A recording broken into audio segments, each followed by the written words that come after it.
Recognizing the House Leader of the third party.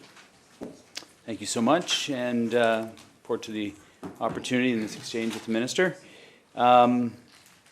We've seen United Nations reports warning about global biodiversity declining. It's declining at an unprecedented rate. We've got about 1 million species facing extinction.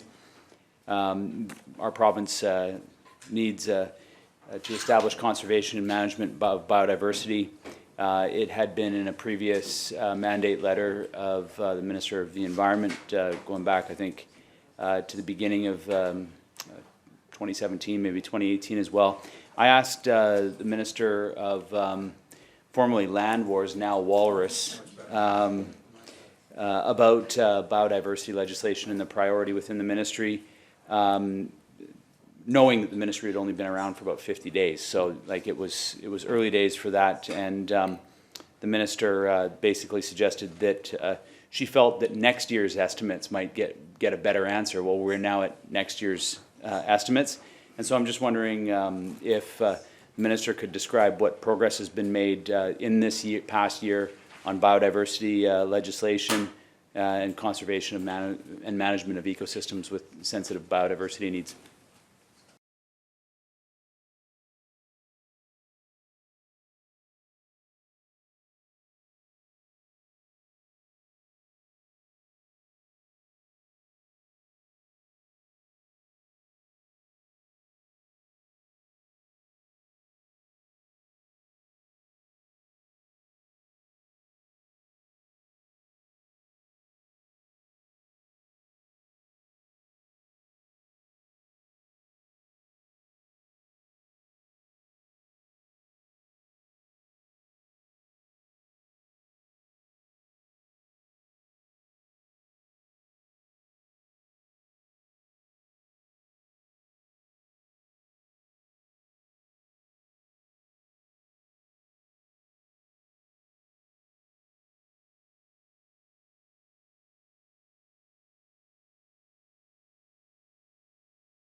Minister. Thank you, Chair.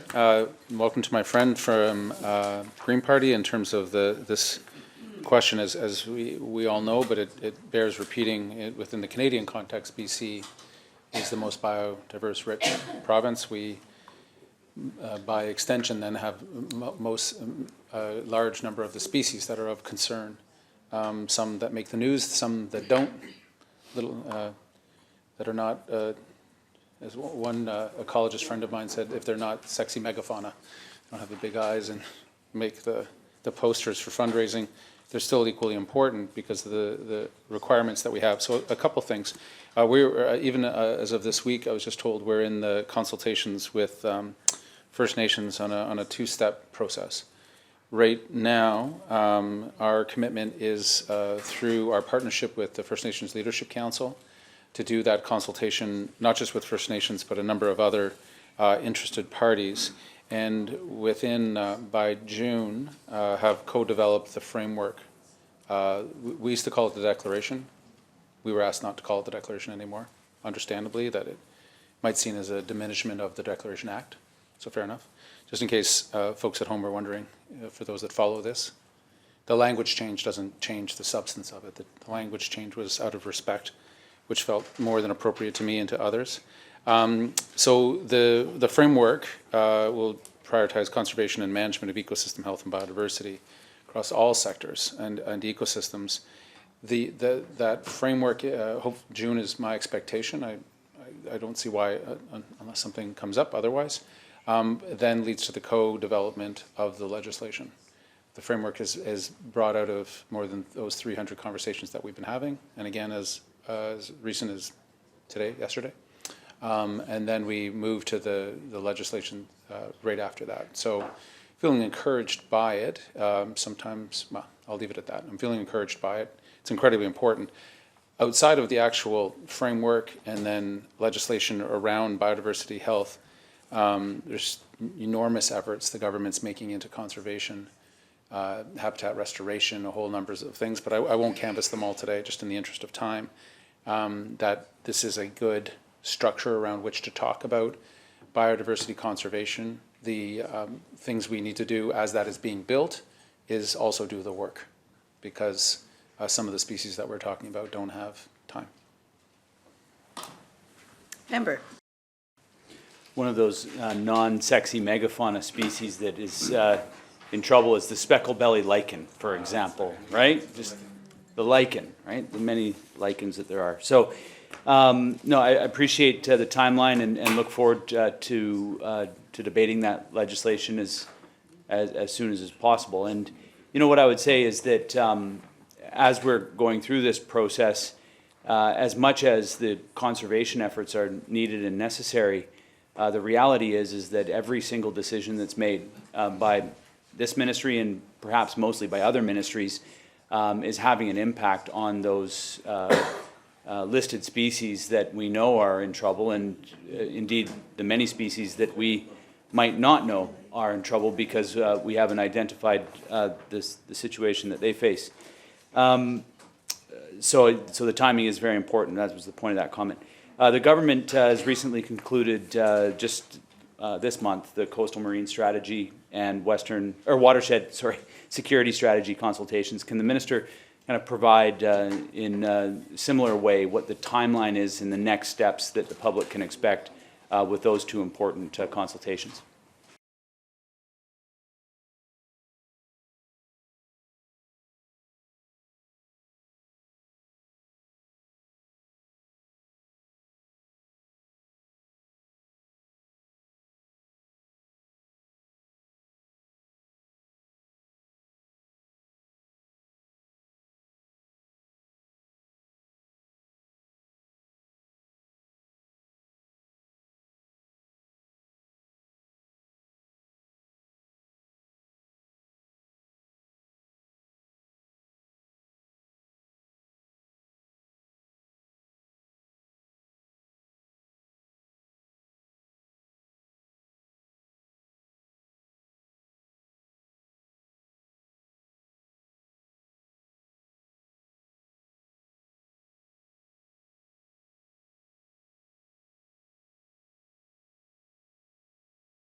Minister.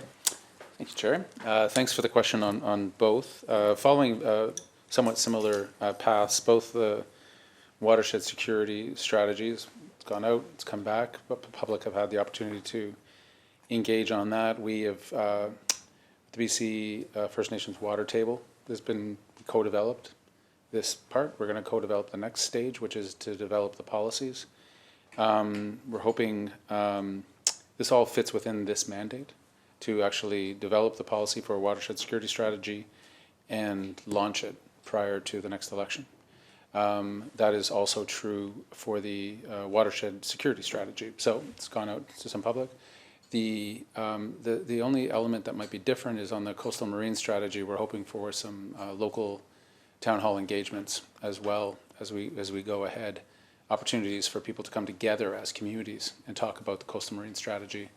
As my friend would know, because I think we've talked about this, BC somewhat doesn't stand alone, but stands somewhat apart from other maritime provinces in not having a coastal marine strategy, and decision by decision, permit by permit, not ideal in terms of landing on something that feels and is much more sustainable with regards to the increasing complexity and pressures that are on our coastal environment. I don't have to tell him. So this is something that I'm very keen on seeing as, not, I don't want to say as quickly as possible, but as I said, within this mandate, to have it developed, co-developed with First Nations, and then launched and real and on the ground and tangible, and also get right. Because if this is our first opportunity on the coastal marine strategy to do this, getting it right matters a lot for its durability and people's sense of confidence that we're moving away from a transaction by transaction piece. So I'll probably leave it there. My friend might have more specific questions on either, but feeling good about it. And of course, the Watershed Security Fund and the work that was done in the Healthy Watersheds initiative are good indicators of the government's commitment to this work. And the community buy-in has been so incredibly high. The interest level is so high to do the actual work on the ground of restoration, which in too many of our watersheds is long overdue. Thank you, Chair. Member. Yeah, so I just as an MLA that represents a lot of coastline with a bunch of islands making up most of that coastline. Really, the challenge that we face is the interactions between the different governing bodies: the federal government, the provincial government, the local government, First Nations governing bodies, and all of the space between them becomes very, very challenging, to where we've got situations in our communities where there are pieces of water that seemingly, apparently, are completely and totally unregulated. And if there is regulation, they're completely and totally unenforced. And we're just having the conversation here about how oftentimes we face the cross-pointing of fingers, where you should go over there and then you should go back over there, and we end up just going around and around and around in circles until we're dizzy. Nothing is solved. The problem continues to grow, and so my hope is that the federal government is at that table as well in terms of what our coastal marine strategy is, because there's no end of frustration trying to address these kind of gray areas of jurisdiction where we need, and I think would benefit from clarity. I remember my dad saying, when I asked him, what happened to the Saanich Inlet? What happened?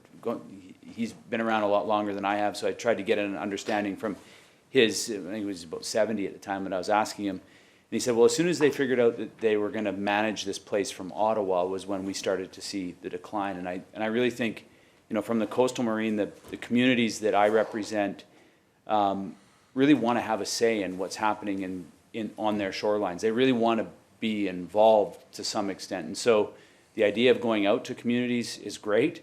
The idea of solving these problems sooner than later is even better. And I recognize that it's complex and you can't just solve it without having those conversations, but we run into challenges all the time where we've got in Salt Spring the number of liveaboards, for example, that have taken harbor in Ganges.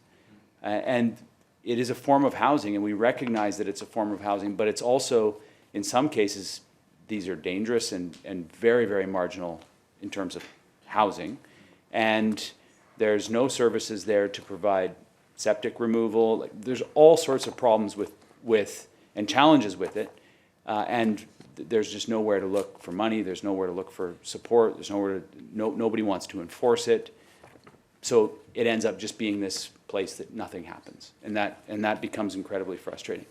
I'm just going to switch gears here a little bit, because the minister has said a couple of times now that the watershed management and the healthy watersheds money is so or sought after by communities, and I think that it is an indication that this fund was greatly needed, and we talked about this in budget estimates previously, but it's also an indication of just how hard we've hammered nature in this province, and how far we've degraded that, and there has been no resources in place previously for this kind of restoration. We've been talking about restoration economy. The minister mentions it. We've seen a lot of degradation of our forests. We see landslides and those landscapes now threatening the communities that are around them. So other than the $100 million that was previously approved in the watershed fund in the supplementary budget estimates a couple of weeks ago, in budget 2023, can the minister maybe profile how we're building on that investment to continue to invest in restoring nature and biodiversity in our systems outside of watersheds? You know, we've got the watershed fund, but it's more than that. So I'm just wondering how budget 2023, from the minister's perspective, continues to build this restoration economy, an economy that's going to be so important over the next decades.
Minister.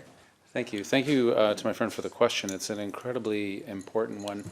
I was just reminded in part of our work as a government towards conservation, there is an implicit and stated desire and need to do restoration as well. That I think traditionally conservation was seen as, you know, stopping an activity or managing for certain interests. But because of the degradation of so many of our, particularly in some regions, which I'll talk about, our areas of the province, that just to allow it to conserve, nature will often bounce back, recover itself. But some of the degradation has been so significant that we have to put investments in. And I'll start in the Northeast, which I think is a pretty important example of, and we've talked about this a little bit earlier, of the Blueberry River First Nation and the Treaty 8 First Nations. One will see the contemplation of all sorts of aspects of that agreement, the recognition of cumulative impacts and what that has mean, and which was the of course, the core of the court case that was brought by Yahi to the province successfully. There's I believe it's a $500 million restoration fund that we've stood up now to heal back the land because of the impacts there. That is I don't know if it's global setting, but I certainly think within Canada, I can't think of another restoration fund that is of that size and scale. So it's outstanding. As well, the much anticipated Canada-BC First Nations Nature Agreement is well on its way. I'm headed to Ottawa in a little bit. We're feeling confident. I went and sought mandates from all of the First Nations Leadership Council partner groups. They all endorsed their representatives working with BC and Canada to land that fund, which has a strong conservation element, but also a restoration piece. We also doubled the BC SRIF, the Salmon Restoration Fund, very specific restoration work to bring back salmon. And the happy conclusion in that is for every dollar BC puts in, we're getting $1.60 from Canada, which is not bad in terms of what the magnitude is. So my friend is right. We spent $57 million on the Healthy Watershed Initiatives already out the door, run by a number of different groups, but one of them was the Real Estate Foundation, which was done in co-developed with First Nations, and then the projects were done in partnership, either exclusively by a First Nation or a local interest group along with First Nations. And very interesting, not more than interesting, quite evolutionary development of restoration work, which isn't much about relationship as it was about the work itself, is the reports that we were getting back. New relationships formed, new commitments formed at a very localized level, which is outstanding. I think I'll leave it there. There's $2 million a year we spend on caribou habitat restoration, again, not just conservation, but knowing that that what we hear from the biologists and First Nations is that in order for caribou to come back in certain regions, it's just not enough to stop activity.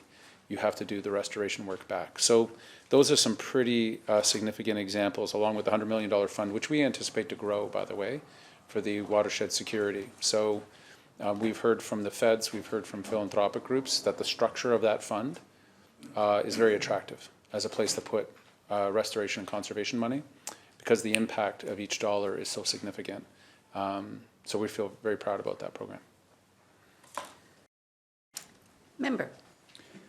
I recognize that some of this ground might have already been covered with my colleagues here, and I'm only going to slightly hazard to step on some ground that may have been covered, and Minister will answer it how it is. But we've got the ministry that's responsible for water, land, and then resource stewardship, and then we've got other ministries that are responsible for basically the extractive aspects of it. And I don't want to just suggest that energy mines only are about extractive, or forest is only about extractive. Their policies require there to be also a kind of a stewardship relationship with nature, but less so. I mean, it is the primary focus of this ministry. And so I'm just wondering how, with the kind of extractive and the stewardship parts of the work that government's trying to do, we're on one hand spending money in WaLRS here, in resource, in the stewardship aspect of it, to try to rebuild nature, to protect biodiversity, to rebuild biodiversity in areas that it's been denuded.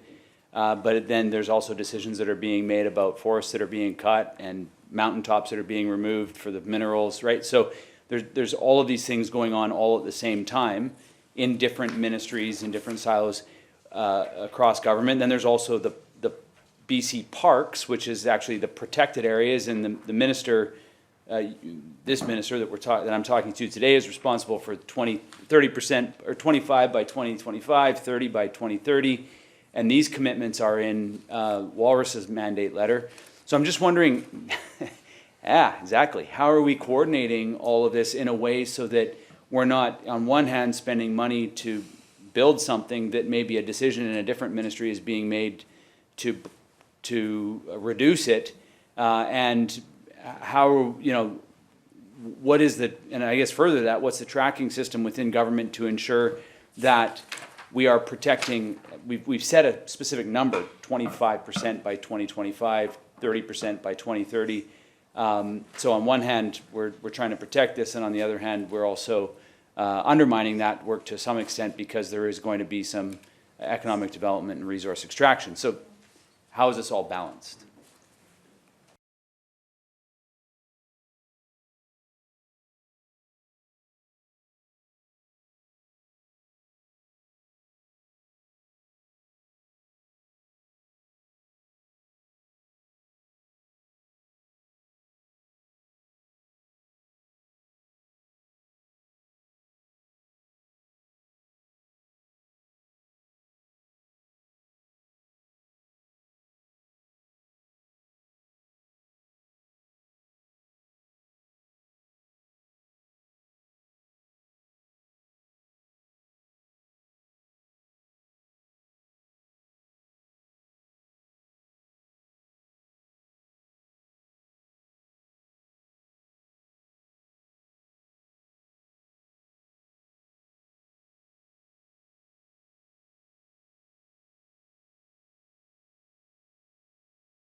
Minister. Thank you, Chair. We did canvass a part of my friend's question earlier, and it's okay to go back, but I'll maybe be a bit shorter than I was in the first section in the interest of time.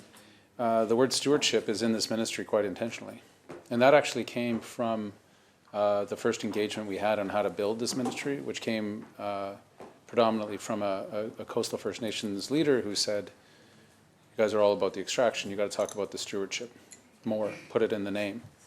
So we put it in the name because then words matter, names matter. The implication is to think about the province, the land, the water in a different way. What I'd say is that we talked quite a bit about modernized land use planning earlier. We have 18 tables set up across the province that are government-to-government tables at various stages of advancement, as my friend would know. The reason I point to that in terms of the balance question, extraction versus conservation, restoration, is that my faith goes there in that government-to-government engagement when talking about the entire land use question within a territory. Because nations will have different interests in terms of extraction. My experience has been it's quite typically different than historical extraction policies and practices. But when we do those land use planning tables, all the ministries and interests that my friend mentioned, mines, forestry, environment, and Indigenous relations and reconciliation are present. So this goes back again to the DNA of this ministry, which is to convene. Is if you're going to do proper land use planning from the Crown side, the government side, we have to bring a convening mentality so that when we engaged with Blueberry River First Nation to negotiate that settlement, it wasn't just WaLRS at the table, clearly. It had to be the other ministries as well, so that we could talk about extraction, we could talk about remediation and healing of the land, and then enable the resources to be brought to bear that we now see. That was a court-mandated activity, not ideal. We have other examples we've talked around in the province. The courts are an important function, but are not great at doing land use planning. It's not what judges are there for, generally speaking, but they're an important place for rights and title to be established. So last thing I would say is that on the 25 by 25, 30 by 30, which sits within my mandate, which people were very happy to see, codified, black and white, all of that is through Indigenous-led conservation. And it's a very easy thing for me to talk about, regardless of the group, said this to the BC Business Council in the exact same way I said it to a group of ecologists and philanthropists, Indigenous-led conservation.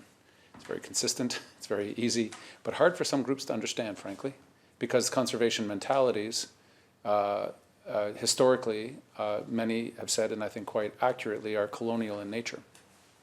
Draw a line on a map. Not all that different than extractive policies, just different outcomes. Same theme, which is the terra nullius and all the rest. So we're feeling it's an ambitious target, and we can talk about those targets if my friend would like, but I believe possible, and only possible through things like IPCAs, Indigenous Preserved and Protected and Conserved Areas. Feeling positive about that. But changing that philosophical practice, modernized land use planning is the pathway forward. I really sincerely believe it. We've got examples where we can see how predictability comes out the other end for local interest groups, and as an action of DRIPA. Oh, last thing I would offer is the collaborative Indigenous Stewardship Forums. These are the ESIs and CSFs that existed in the past. This is where there are multiple nations sitting down together with the Crown. There's a number of them. There's 4 ESIs around the table, around the province. 32 nations sit at those 4 tables. This is where we do the data. This is where our technicians sit down from the province and First Nations and agree on that. And I'm getting this from Wet'suwet'en friends and Gitxsan friends of mine who have been quite skeptical when they see the words reconciliation, who have said that is the best activity that they have seen so far in terms of resolving something that has historically been always in dispute. How many moose? What's the strength of the forest? What's the resiliency of the watershed? Arguing over the data and whose data is believable. How do you incorporate Indigenous knowledge? It's happening at those forums. I'm very glad that we're continuing to support them. I want to get more because that's where you can then settle the data question, incorporate the knowledge from different cultural perspectives, and then have the debate about the land use, right? As opposed to trying to have that debate at the same time, which is what we've done in the past. And the suspicion and fear and cynicism are understood when the data points haven't been agreed to. So sorry if I went on a little bit, but this is good stuff. Member. Yeah, appreciate the response. Thank you, Minister. And kind of led into the next question around that I had around IPCAs. I have, and we will leave it for a conversation maybe in the hallway or somewhere else, just around Indigenous-led conservation. I know I've had a conversation with your staff and previously as well with members of your team in various briefings that we had. But and the minister noted it that it's not the relationship with nature from the one that I grew up in wasn't that we're going to protect this over here so that we can go and eviscerate over there and everywhere else that's not here. And that's kind of that conservation mentality is we'll conserve so that then we can, it's the soft pillow that we lay our head on at the end of the night. So, the ideas of Indigenous-led conservation, I have this natural reaction to ooh, that's putting together two things that, the whole worldview is different. So how do we reflect that worldview in the decision-making? And so I appreciate the minister noting it. One of that is Indigenous sovereignty, and the former Premier mentioned it a lot, and we have had lots of conversations talking about rights in title, inherent rights in title, sovereignty, and we have some experiences, the Taku River Tlingit, the Simp First Nation declaring IPCAs, and then the provincial government saying, well, we're going to continue to make land use decisions as we have over these territories. So I'm just wondering, through you, Madam Chair, to the Minister, what is the approach for the government on IPCAs when a nation claims that this is now an IPCA? What's that process? Does the province just agree, or does the province just disagree? What happens from there once that declaration's made?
Minister. Thank you, Chair.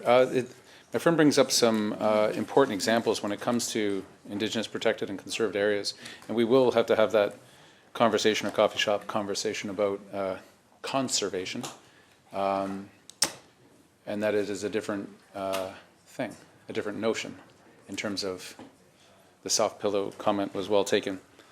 Our approach so far, and it's been noted this in the media as well, is that first declaration, the self-declaration of an IPCA, is the beginning of a conversation. It's an intent from a nation saying that this is a desire that they have. The reason it begins the conversation is that, as we would know, there might be multiple interests in certain territories, and I have some examples. Taku would be an example around the province where other nations have strong and declared interests as well. That our effort then as the Crown is, if required, and it's different case by case, by the way, to play a convening role in which we participate in the conversation between nations. There's other examples where nations want to have the conversation amongst themselves on an IPCA or other land use planning initiatives. My ideal, or one's ideal, is that an IPCA or any other land designation coming from First Nations exists within the broader territorial conversation, which can be complicated depending on which nation we're talking about, where I would say Gitxsan, for example, have a complex governance system that one might not wait for an entire Gitxsan strategy before one moved ahead on some IPCA initiatives and conservation efforts. So we see it as the beginning. The last thing I would add, Chair, is it's often overlooked within the public, maybe not so much conservation groups, although some, is that IPCA's conservation in general is not cheap. It's not only in the initiation of it, the negotiation of it, the input, the biology, the elders' knowledge, all of those things that you have to bring in, but even once established, needs to be sustained. And I've seen through the old federal park system, for example, the propensity to just declare things and then barely minimum fund and all the rest, just another bit of the colonial legacy, frankly, for me, that they just weren't thoughtful about what it is to be more incorporated into a place. So that's my philosophical rant. But on that, we see it as very much a starting point. And we're seeing some desire from First Nations for some legal structure around this. So there's some predictability on their end. What is it? How does the province view these legally? Again, my preferred, or our preferred, is very much within a larger land use planning conversation, which is sometimes the same thing. A nation declares an IPCA, and what they've said they're asking for is to start the conversation, to have a much larger land use dialogue and negotiated settlement with the province. Member. Thank you. So my time is coming to an end, and I appreciate the opportunity. There's, I think, with the amount of paper that I see over here, we're not going to get to the number of questions that we have for the minister. So I'm just going to rest my case for this time now. But I'll just say, I guess, just for the record, and in the context of the different world views, my dad has always said, you only take what you need. And I think it's a fair statement to make that that's not been the policy of resource extraction for the provincial or federal governments. We've taken much more than we need, and we've taken much more than perhaps we should in some areas, and in ways that don't reflect that principle. And you know, my dad told me a story of his grandson, who's my nephew, who's 6 or 7 years old, standing in a creek fishing in the fall for some winter fish, and there's some couch and community members much older, and they're adults standing in their hip waders in the creek as well, and my nephew turns to him and says, now you remember, you only take what you need, right? And my dad's like, well, the teachings have set in pretty strong. But I think that's what the reflection is, and I'll finally just say this. It is encouraging to know that in the past, things only happened if the province brought these initiatives to have a conversation. Those is where, in the past, 100% of the conversations started. Now there are mechanisms that are put in place where Indigenous nations can request a table, They can make a public declaration, a public statement. There's a number of tools that are evolving through this difficult process that is balancing the conversation and is providing First Nations options that Indigenous communities that were not there in the past. And so as sharp as some of my criticisms are on the finer points always will be in this to keep things moving, I think it's always important to acknowledge the really important and progressive steps that we've been taking to I think, have a conversation that is more reflective of the way it should be. So I appreciate that and just want to acknowledge that.